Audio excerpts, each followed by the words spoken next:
The show is inspired by my family heritage. I'm Honduran. My parents immigrated to the US back in the 70s. And I've been thinking a lot about what that means. Most of my work tends to be about identity and finding identity and assimilation um, and the immigration, like how that has a lasting effect on us as people, sort of being between the immigrant world and trying to be a part of your adopted country. And that's where the identity sort of comes into play, being between those things and how there's tension between them. Um, I learned through some research, like I learned about the banana industry.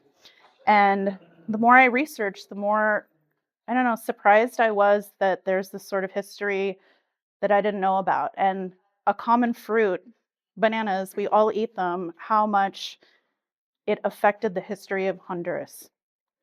And part of that is that I'm a result of that. My family left and immigrated to the US, and how lasting the effects are from this entity, um, which is referred to el pulpo, like an octopus, the ever reaching hands of US corporations. So I've used various images from old propaganda posters. So that's the United Fruits flag and El Pulpo, lots of Chiquita brand logos. The top banana is from a propaganda poster as well, written at the time. So watch out for the top banana. And just sort of played on that imagery. And I've used the figures I tend to use all the time have floral patterns on the face. The women in my family are all named after flowers. So for me, they're biological, they're familial, and the repetitive patterns, I I get lost in painting them, and I feel like they've become really integral to the work.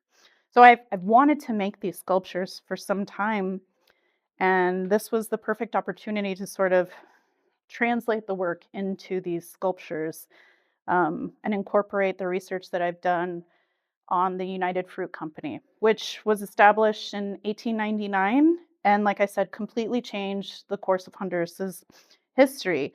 Um, they they put in leaders who would best serve their interests, American interests. There were people from the president to the director of the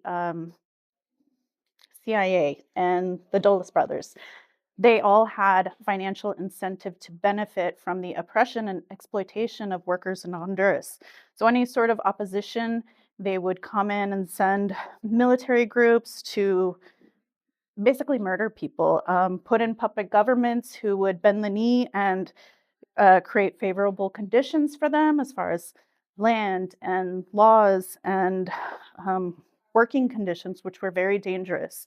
At one point, the banana laborers were um, trying to get 6-day work weeks and 8-hour work days. Um, and they tried several years over, and it was only in, I believe, 1954 that they got that.